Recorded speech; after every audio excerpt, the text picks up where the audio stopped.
We are Troy and Penny Maxwell, the senior pastors of Freedom House Church in Charlotte, North Carolina, and we want to welcome you to our YouTube channel. That's right, you can catch all of our messages, all of our services. There's incredible worship, and I know God's going to touch it in a powerful way. Absolutely, and if you want to make sure that you never miss a message, make sure you subscribe to our YouTube channel.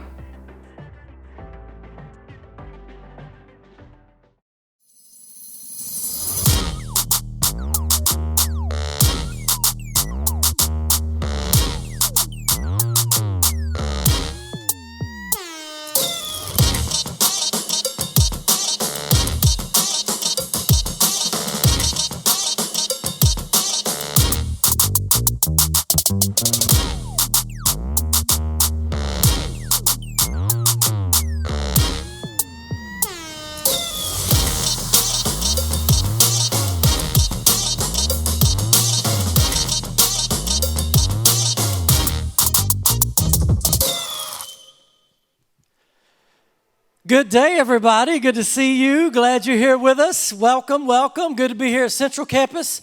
Adam mentioned who I was. I'll just reiterate that. My name is Michael Singer, and I typically am service pastoring at our Lake Norman campus. This month, I've gotten to do the whole tour. So I was at Lake Norman, spoke there. I was at South End a couple of weeks ago, and now I get to be back home with Central Campus. I say back home because this is my stomping grounds for many years. This is where I grew up. This is what I've been around. Not grew up from like a kid, but since the church began, I've been here pretty much since the beginning, so been around a lot of years. It's always good to come back to Central and see a bunch of people that I don't know anymore. Because I don't know a lot of y'all anymore. But some of you I do know, so it's good to see you again. Great to meet all the new people. We have some people watching online, so let's give them a hand for people that are live streaming. We have Georgia, North Carolina, Florida, my home state where I did grow up, Louisiana. Sorry, I almost enunciated that. And if you're from Louisiana, you do not enunciate that word. So Louisiana, not Louisiana, Arizona, Iowa, and Virginia. So glad y'all are watching, glad y'all are tuning in and joining us today. And I'm glad to be able to be here. We gave a hand clap of appreciation a moment ago for all those that gave their life for our freedoms so that we just don't take for granted these holidays. But hand clap is a way to give people appreciation. And I appreciate our senior pastors, Troy and Penny Maxwell. So let's give them a hand just for being able to have a church, being able to utilize technology and people live streaming. So I appreciate their vision, appreciate their leadership, and I appreciate what they do so I can do what I do. So I'm very glad to be a part of this. Now, we're going to wrap up a series today. This series we've been in for the entire month of May, this Throwing Shade. But I want to encourage you. Over the summer, we have this series called The Dog Days of Summer. And you saw the little video bumper that'll play throughout that series. Summer's a time where typically we might be thinking about vacation, get away from work, get away from just some of the day-to-day things and just go and relax and have a good time. I think maybe this summer it's going to be interesting, but I believe more people than maybe ever are really looking forward to being able to get out and do things, because last year with things being locked down, plans getting canceled, vacation plans getting canceled, I think a lot of people are going to be chomping at the bits, itching. I got to go on vacation. Here's the key, and this is why we're doing this summer series. It's very easy sometimes to take a vacation from God, to just go away and say, all right, God, this is my vacation. You stay here. I'm going on vacation. But we really want this summer to be a summer that maybe is different for us. A summer where we don't just treat it like getting away from work. We don't get away from God like that. That we invite God and take God with us in those moments. Obviously, you can live stream or go to a church wherever you are, but more than that, just staying connected with God. So don't miss this summer. Show up for the series. But let's shut this series down today, Throwing Shade. Let's end this thing. It's been a good series, and I'm going to share something with you today from a lady in the Bible that hopefully you'll be able to leave here with something. One of the great things that Adam mentioned is our Freedom House app. I love that app mainly because at the bottom it has a little thing that says messages, and you click that, and then you can bring up and click on the series and actually take notes electronically. I tend to throw away or burn my paper notes because I never look at them, but I have it electronically, so if there's something that hits me, like if Javier says something really cool to me, I can write it in there and I can look at it later. Maybe there's something that God's going to say to you today. It might not be exactly what I say. It might just be something he tells you off of what I'm talking about. Write that down in there. You never know when you can come back and address that, but it's right there. Most of us carry our phones anyway, so it's a great place to take those notes. I want to read a scripture that is going to set the tone for what I want to talk about today in this Throwing Shade series. Because this series is all about, and you kind of saw it from the bumper, it's this verbal fight we get into, this verbal jabbing we get into of saying things to people. Throwing shade is not a positive term. It actually has a negative connotation. So I'm not talking today about, positively confronting someone or having a conversation with a friend or having a tough conversation with someone. I'm not talking about that. I'm on the other side of the coin talking about throwing shade, these negative moments that we have opportunity to find ourselves in of throwing verbal jabs at people or taking verbal jabs, and what do we do with that? So here's the scripture in Romans chapter 12, verse 19. I love Romans 12 as a chapter, probably one of my favorite chapters in the Bible. Verse 19 says this, let's set the tone. Do not take revenge, my dear friends, but leave room for God's wrath. For it is written, we're going to get a quote from the Old Testament, it is mine to avenge, I will repay, says the Lord. That's a tough one. Because you know what? I think sometimes I know better how to get people back for the hurt that they've caused me. You know what, God? I'll take this one because I know you're merciful and you're gracious, and these people need to understand. Like, they need to hear. I don't have just 2 cents. I got like $1.25 that I want to share with them right now. Like, I want to get and become the Titan of text, and I want to let them know on this social media post exactly what I think because they hurt me, and I want to hurt them. We all have moments where we like to retaliate. Revenge might sound like a strong word. Oh, I don't seek revenge. Yeah, but do we seek some kind of retaliation, some kind of get back? You push my button, and now I'm going to push your buttons because that doesn't feel good, and I want you to know the pain that I felt. A number of years back, my family, we all decided to go to Disney World. Now, I don't have a strong, I never had a proactive desire to go to Disney World. However, I didn't have a great disdain about going to Disney World, so I was excited about going to Disney World. The reason we were all going was because my niece's band had the opportunity to be in the parade, and we got discount tickets. That's the only way I'm going to Disney World. So we all converged on Disney World, and I think I mentioned earlier, I'm from Louisiana. So though I was there from age 0 to 12, I remember how hot it is in Louisiana. It's hot here and it's humid, but down there, it's like walking in an armpit daily. Like 24/7, just in an armpit. Florida, no different. So we were going in December, like December 20th. So my expectation is not to see snow on the ground and have this cold weather. But I was thinking, okay, it might feel like fall if we're best, but it shouldn't be boiling hot. Wrong answer. Boiling hot. Like, I'm sitting there going, it's December, man. It should not feel this hot. Disney World has a lot of asphalt and concrete. It's hard to plant trees in those. There's not a lot of trees, not a lot of shade.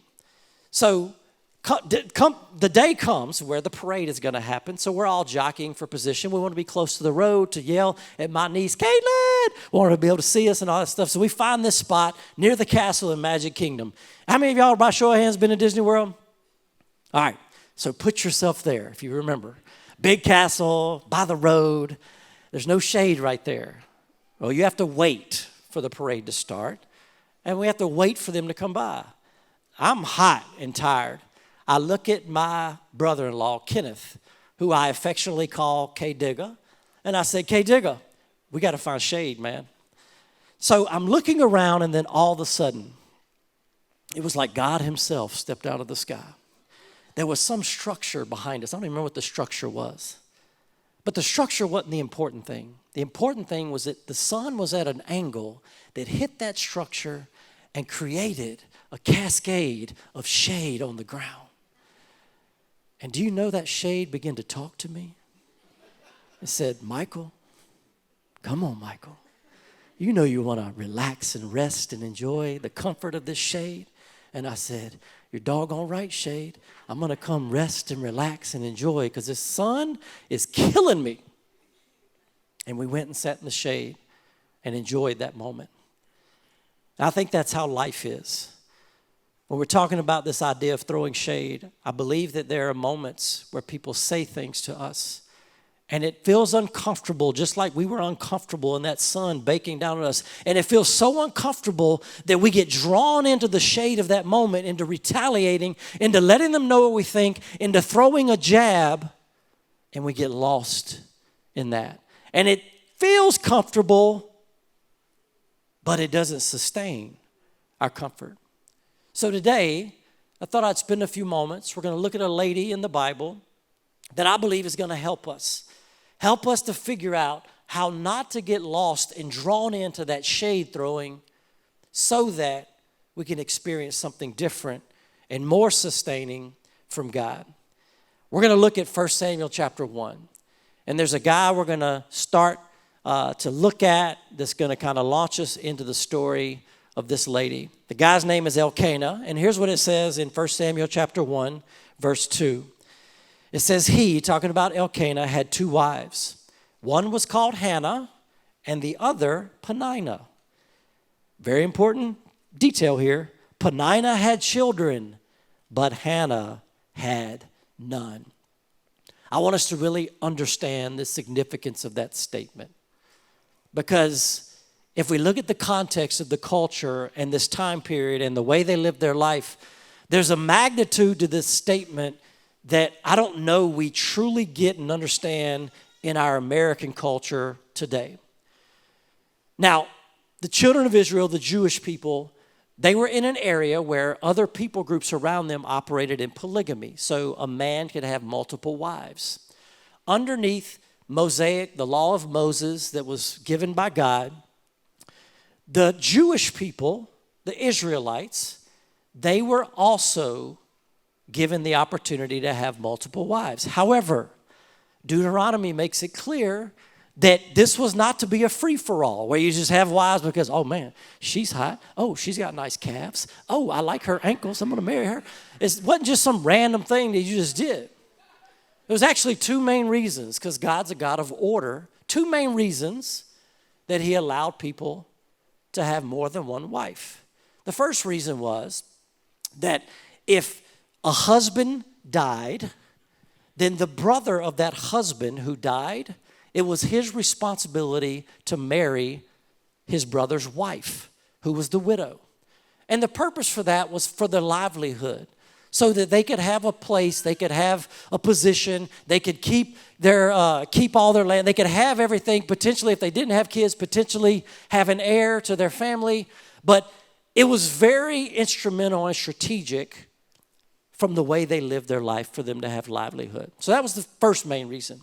The other main reason, and what we see in this story, is that a man could marry another woman if his first wife was barren and could not have children.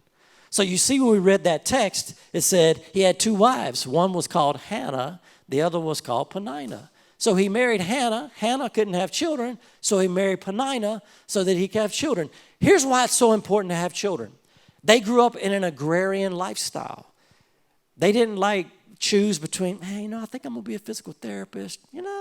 I'll work at the convenience store down there. You know what? I really love restaurants. I want to manage restaurants. It wasn't all this choosing. They lived agrarian, meaning that they lived off the land. I have a garden at my house. It's about 20 by 20. I can barely keep up with the weeds. So to live my life off the land, though I would love to do it, it's a lot of work. I love watching those shows, Alaska and all that, where they have self-subsistence lifestyles. I love it. I often tell my wife, let's just go. She says it's too cold. But it's a lot of work, a lot of hard work just to live.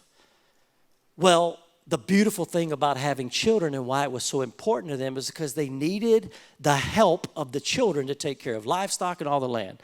If you are a parent in here, one of the most freeing statements that have ever come out of your mouth and maybe will ever come out of your mouth is this.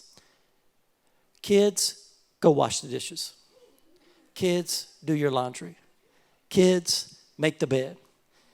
It's vital in my household. Don't know about yours. If you've never experienced that as a parent, I want to give you freedom today.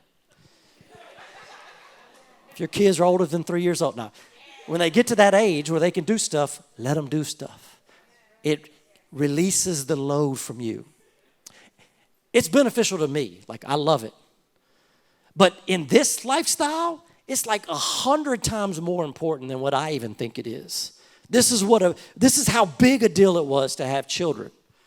Another reason that it was so important is that if they didn't have a son, then they had no heir. In their tribes, they were given allotments of land and cattle and all this stuff. Well, if they didn't have anybody, an heir to take that on, they could lose it all. Like, it could be taken from them because they had nobody to carry on and take care of that land. This is a major deal. Also, as a woman, as a Jewish woman, as a Jew in general, they were looking for the coming Messiah, the one who was going to save them. To be connected to the Messiah through lineage, or to give birth to the Messiah, because they didn't know who it was going to be, the potential as a woman to give birth to the Messiah or even be connected in the lineage, oh my gosh, this was the greatest honor in the world to even think about that. Not only was this an emotional thing for Hannah, but hopefully we understand the magnitude of what this meant logistically. This basically put a label on Hannah that you can't even provide or do the thing to make sure that your livelihood is sustained, much less the emotional pain and challenge from not being able to have children when you desire children. The story goes on in 1 Samuel chapter 1, verse 6 through 7, and we begin to see what effect and how this plays out in Hannah's life of not being able to have children. It says this, because the Lord had closed Hannah's womb, her rival Peninnah kept provoking her in order to irritate her. Let me pause for a minute. I grew up with 2 older sisters. The sister that's about 18, 19 months older than me, Stephanie, we fought the most. If you have siblings, you maybe understand this principle of fighting. We would be driving in the car and we would be messing with each other, hitting, tapping, just poking each other, just to irritate each other, because it's fun to irritate your sibling. And she's like, stop touching me, stop touching me. I'm like, stop touching me, stop touching me. My dad and mom, and I don't know if this is a generational thing. I feel like it might be more old school. I heard a lot of times my dad and mom be like, do you want me to pull this car over? Anybody here ever hear that? You want me to pull this car over? Okay. A few of y'all are saved. So I heard that. Stop touching him. So here's what we would do, because I didn't want to stop irritating. I'd take my hand, put it right next to Stephanie and go, I'm not touching you, I'm not touching you, I'm not touching you. I feel like this is what Peninnah was doing to Hannah. Hannah, look at all my kids. Where are your kids, Hannah? Oh, my fault. You ain't got no kids. This is the kind of, every year they go to the house of the Lord and her rival, Peninnah, is just irritating her. Verse 7. This went on year after year. Whenever Hannah went up to the house of the Lord, her rival provoked her till she wept and would not eat. I don't want us to miss this picture. I don't want us to miss how it explains this, because I love the fact that it keeps it real in this story that Hannah wept and would not eat. This shows the pain that this caused. This shows the deep, deep hurt that she had. And so when I'm talking about this, how do we avoid shade, what I'm not talking about is just bottling my emotions down and just trying to ignore it, because that doesn't help. That usually leads to being bitter. I love this because the richness of this verse for me is that she wept and would not eat. It gives me a state of being that she's in, an emotional hurt and emotional pain. And it reminds me that God does not have a problem with us having hurt and pain and expressing that. But we have to find something to do with that. So we get a great picture of just how much this hurts Hannah. I don't know how many years ago, it's been a good while ago, but there was a soccer player by the name of David Beckham. And he was known for his soccer skill. He was also known because the girls thought he was cute and handsome and sexy. But there was a phrase that came out. I'm not a soccer player, but I knew this phrase. There was a phrase that came out called "Bend it like Beckham." I think they made some kids movie about it or whatever. I don't know. Bend it like Beckham. So the principle of this is that soccer players have the ability to do things with their feet that I couldn't even dream of doing with my hands. They could kick a ball and put spin on it so that it looks like in the air it's bending, can bend different ways, up, down, all this stuff. So bend it like Beckham was his phrase that I know I knew, and it seemed like was something that was kind of known. Well, today, we're not going to learn how to bend it like Beckham. Today, we're going to learn how to handle it like Hannah. So when you leave this place, and you have those moments where someone says something and it feels like they just put their thumb in a wound and you're ready to retaliate, get revenge, jump in the shade with them. I just want you to think, all right, handle it like Hannah. Handle it like Hannah. So how in the world did Hannah handle it? We pick up the story, 1 Samuel chapter 1, verses 9 through 10. Remember, she's weeping and she would not eat. Once when they had finished eating and drinking in Shiloh, Hannah stood up. Now Eli the priest was sitting on his chair by the doorpost of the Lord's house. In her deep anguish, Hannah prayed to the Lord, weeping bitterly. It didn't say in her deep anguish, she looked over at Peninnah and said, I'm going to kill you, Peninnah. In her deep anguish, she didn't look at anything around her. It says she prayed to the Lord.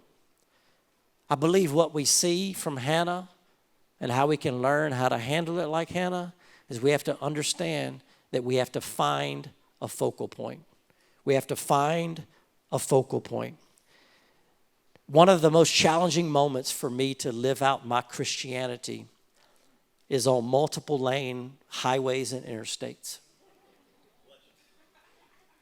Because there are a lot of things that irritate me on the roads anywhere. But the one thing that probably makes me the most infuriated is when I'm driving on a multiple lane highway and there's someone driving slow in the fast lane. I wish there was a scriptural basis for me to run them off the road. There's not. I don't even know if I can make something up for that. But I find myself extremely irritated. I get very judgmental. I get very upset, and I think things I shouldn't think. And all I want to do, I've seen 15 cars pass them in the slow lane, and I'm sitting there thinking, if I ride their bumper enough, they'll realize they're doing wrong, and they'll get over, and they don't. So I realize I'm going to have to pass them in the slow lane, but I'm not going to miss this opportunity. So as I prepare to pass them in the slow lane, everything in me just wants to stare a hole through their chest. You know, they say a lot of the way we communicate is nonverbal, it's facial expression. And in those moments, I hope that's very true because I want them to understand the expression on my face that I think that they shouldn't have a driver's license, that they probably shouldn't even woke up that morning and left the house. So I'm very irritated in those moments. So what I have to do sometimes is I find a focus. I'm like, all right, I'm not even going to look at them. I'm going to look off to the right. I don't care if I get in a car accident. I'm just going to look off to the right. And do you know that works sometimes? But that doesn't really work all the time. And what it doesn't do is it doesn't really change my heart about the matter. And the reason why is because my focal point is something in the natural and tangible. But I love what we learned from Hannah. She found her focal point in God. She prayed to him. Now, she could have found her focal point in something natural that was right there in front of her. Because a few verses that I didn't read, it tells us about her relationship with Elkanah, her husband. And it says this. It says, Elkanah deeply loved and cared for her. Like he felt for her the fact that she couldn't have children. And every year when they would go to the house of the Lord, Elkanah, one of his roles was to, when they would eat, he would divvy out the food. It says that to Peninnah and all her sons and daughters, he would give one portion of food. But to Hannah, he would give a double portion because he cared about her. In other words, he was saying to her, Hannah, I married you because I love you. I married Peninnah because we need to have children so we can sustain this livelihood. You have my heart, Hannah.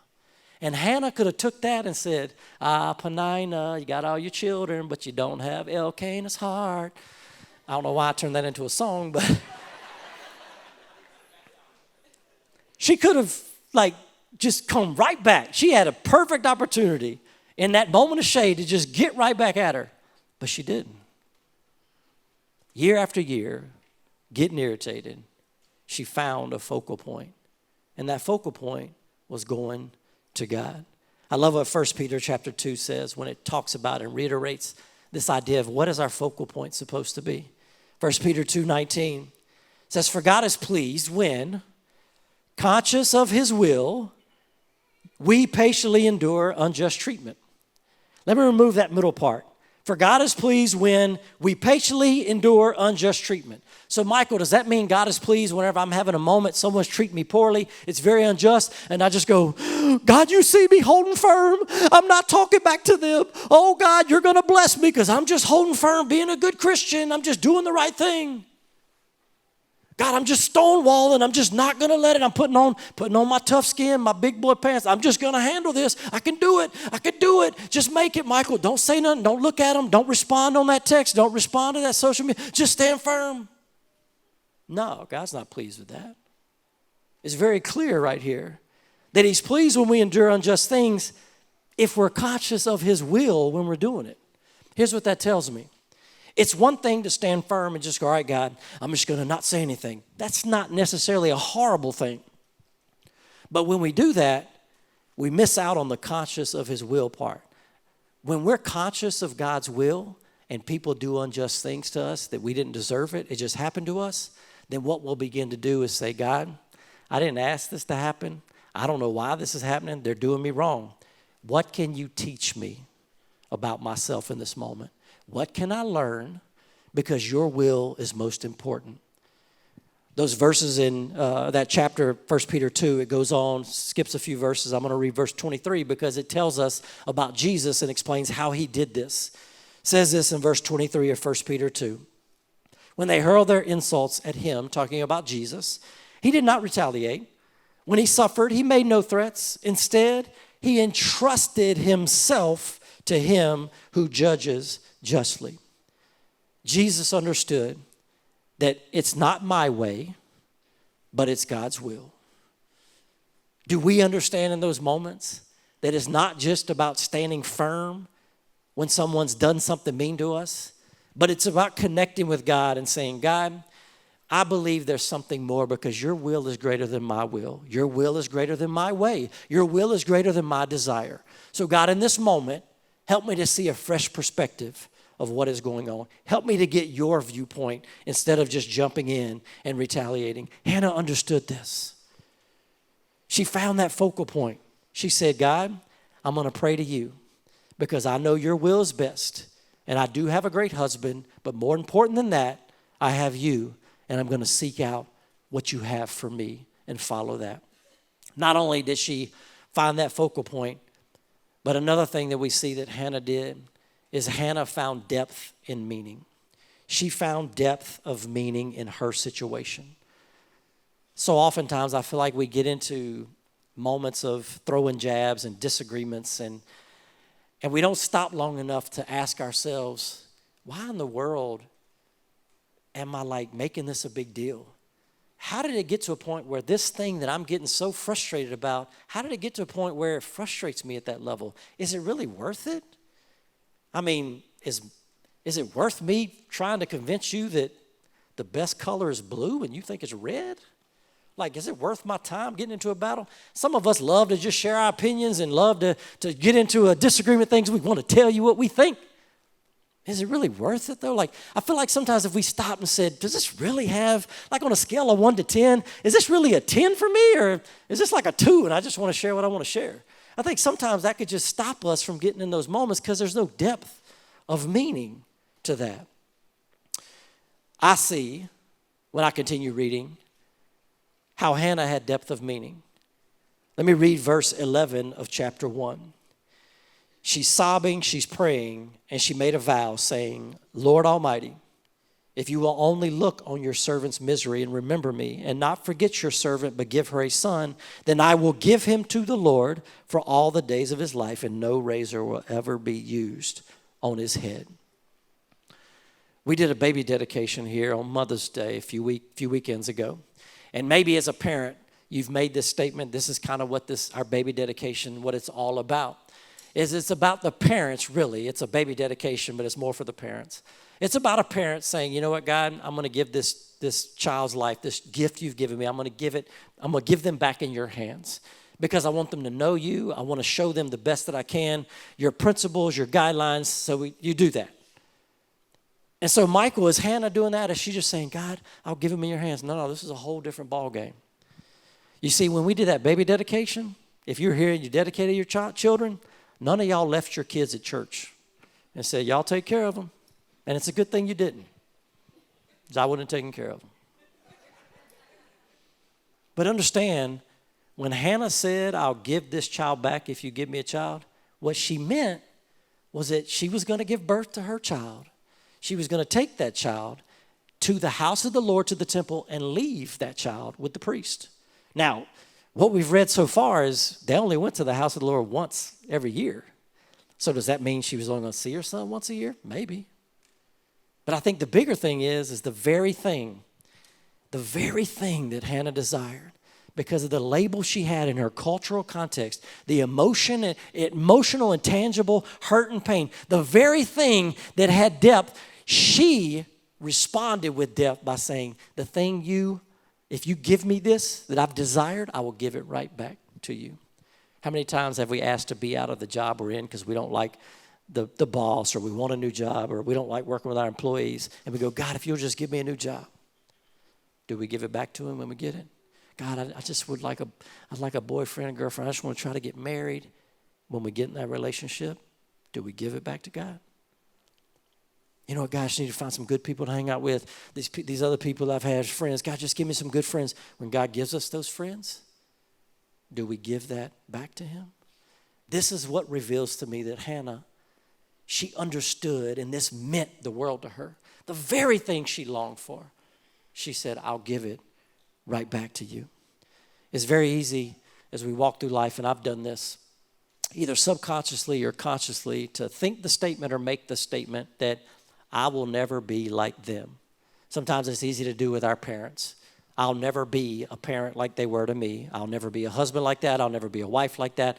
That friend treated me poorly. I will never treat anyone else like that. Growing up, when I was in sports and doing stuff, man, that coach, he was extremely mean. He was like a drill sergeant. Man, if I ever get to coach my kids or other people, I'm going to love them. We're going to teach them the principles of the game. We're going to compete and do all that, but we're going to do it in a fun, all this stuff that we say, I'll never be like them. And it's easy to think and to feed into the lie that there's depth to that statement. And the reason why is because those characteristics and qualities that those people did were negative and not healthy and not beneficial. They were qualities that didn't line up with God's best. And so we think, if I just don't do those qualities, then I'm good. There's depth there. And that is a lie from the enemy. And here's why. Because usually there are two things that will happen if we focus on comparing ourselves to other people and just not being like other people. What I'm about to say, disclaimer, is not going to make logical sense, but it's very true, and I've seen it time and time again. And I had to wrestle with this in my life because it didn't make logical sense. Anytime we say, I'm not going to be like them, and we get into that shallow comparison game, one of two things. The first thing is, that very thing that we're focused on not doing, will actually become. And we'll end up doing it because it was our sole focus. Another thing that can happen very easily in those moments is that we go so far to the other extreme that we cause the same hurt and pain for the people around us that was caused to us. So maybe you grew up in a household where your parents were extremely strict. I'm not talking about they had boundaries and curfews and wanted you to do good in school. I'm talking extremely strict, or maybe they were very physically abusive to you, whatever the case. It's very easy to go, I will never be like them. And then you know what happens? We forfeit our being a parent for becoming a friend. And do you know that does as much damage to our children as that parent that damaged us? Comparing ourselves to someone is there's no depth. It's very shallow. What God wants us to do is to go to him and say, hey, look, this means something to me, so I want to be the husband like you've told me to be in your word. I want to be a friend like you've called me to be. I want to love like you've called me to love. I want to forgive like you've called me to forgive. And if those qualities happen to look different than how I was treated, so be it. But now I have depth that is rooted in God's meaning and not just my circumstance. In the Old Testament, there's a major prophet by the name of Isaiah. And Isaiah did a lot of great things, but Isaiah had a really rough go. It got to a point where Isaiah found himself at a place where he just didn't know if anybody else loved or cared about God. He thought he was the only one. And I love what it says in Isaiah 50. I love what it says about him, what he says about himself, the depth of where he had gotten to in his life. And it says this in Isaiah 50, verses 6 through 7. It says, I turned my back to those who strike me and my cheeks to those who pluck out the beard. I did not hide my face from insults or spitting, for the Lord God helps me. Therefore, I have not been ashamed or humiliated. Therefore, I have made my face like flint. Flint was just a hard stone. In other words, what it means is he's saying, I've made my face determined. I've made my face full of conviction about what I'm convicted about in this moment, and I know that I shall not be put to shame. There's a difference between guilt and shame. Guilt is a wrongness of action. Shame is a wrongness of being. God has no problem with guilt, and to feel guilty is fine because guilt is based off of conviction. In other words, if I desire God to be a part of my life, then I realize that God has a best in mind for how I should live my life in every avenue. I have a decision. Do I want that to line up like him or not? And if I want to line up like him in my attitude and what I'm saying, how I'm treating people, then when I don't, conviction comes from the Holy Spirit, and I go, oh man, I missed the mark. Dang it. God, forgive me. I really want to make sure. I told a lie, and I know that lying is not your best because it hurts those around us and hurts me too. So God, I need to work on that because I told a lie. Shame is different. Shame, we move from the wrongness of action to beginning to define ourselves, which creates a wrongness of being. So I don't just say I lied. Now what I do that God does not care for and that destroys us is I define myself as a liar. I told a lie, therefore I am a liar. And God says, excuse me? I'm sorry. Did you create yourself? When I made you, I knew exactly what I was doing, and I didn't make you into a liar. That's why Adam and Eve, it doesn't say that they felt guilty when they ate. It was more dangerous than that. It says they felt ashamed, meaning that their very identity was now in question. Do you know the enemy? I think our identity is the greatest playground for the enemy. Because you know why? Identity keeps us bouncing around from emotion to emotion and what I think and what I feel. And God says, no. Let me define who you are. I love Isaiah here because he says, look, you can call me more names. You can pluck out my beard. You know what? You hit me once.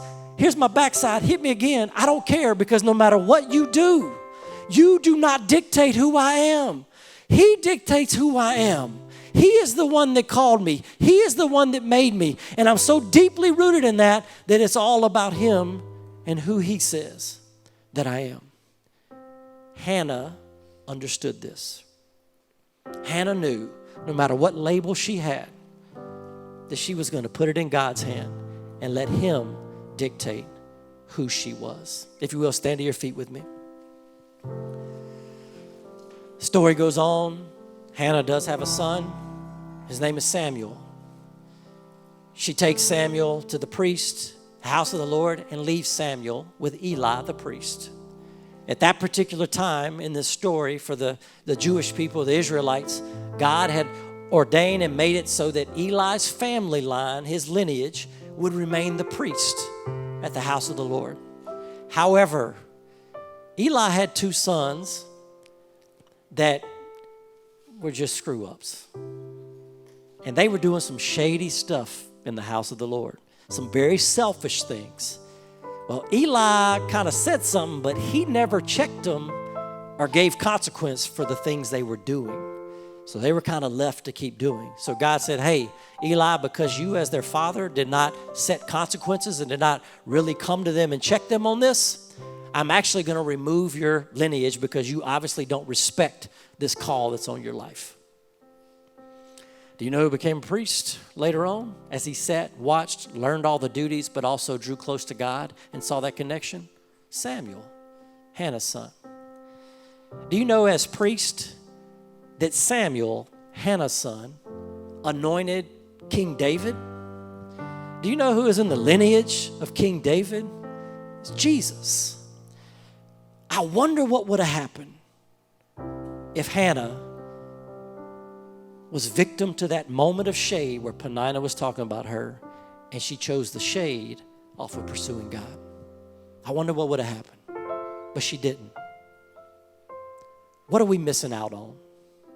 What have we missed because we haven't chosen God's will over our desire to get back at someone? What are the moments we've missed? What are the things we haven't learned or seen from God because we've chosen what we wanted to do in our revenge and our retaliation instead of trusting that God's going to do what's best? If you will, close your eyes with me. 2 questions I want to ask you. Hannah said that she went to God and prayed. She found that focal point. It's hard to find God as a focus in life and to realize that He sustains us more than a moment. It's hard to realize that if you don't really have a relationship, you've never invited Him into your life. So my first question is, if you don't have a relationship with God, man, He's crying out and He desires you just like you are because He wants to be a part of your life and help guide you. If you're here and you don't have that relationship, don't wait. Today's the day. And all I want you to do is if you want that relationship and you don't have it, I want you to just raise your hand up and then put it back down, just right where you are. Just lift it up. Say, God, I want that relationship. Put it down. I see your hand in the back. I see your hand up here, sir. Thank you very much. All right, second question. Maybe you're sitting here today and in the story of Hannah, maybe we realize that, you know what? I've gotten lured into retaliating too much, whether it's through social media, whether it's just in person, whatever, family. And maybe you feel like God's speaking to you and saying, hey, there's a better way and there's a different way. You have another opportunity to change this. If you're here and you feel like God was just speaking to you and encouraging you, hey, it's time to not retaliate. It's time to get a focal point on Him, and it's time to get some real meaning to life. If that's you and you feel like God said anything to you, all I want you to do to honor Him is just raise your hand, say, God, I heard you, and then put it back down. God, I heard you. Just put it back down. I'm going to pray a prayer. I want you to repeat this after me as loud as you can. So just say this where you can hear it. God, I love you. Thank you for your Son. He died for me, and He was raised from the dead for me. Because of that, I have new life. Because of that, I have your will. Help me not to get lost in the trap of retaliation, but to focus on you and to find depth of meaning in my life so I can live your best. In Jesus' name, amen. Y'all give a hand clap for those people that raised their hand.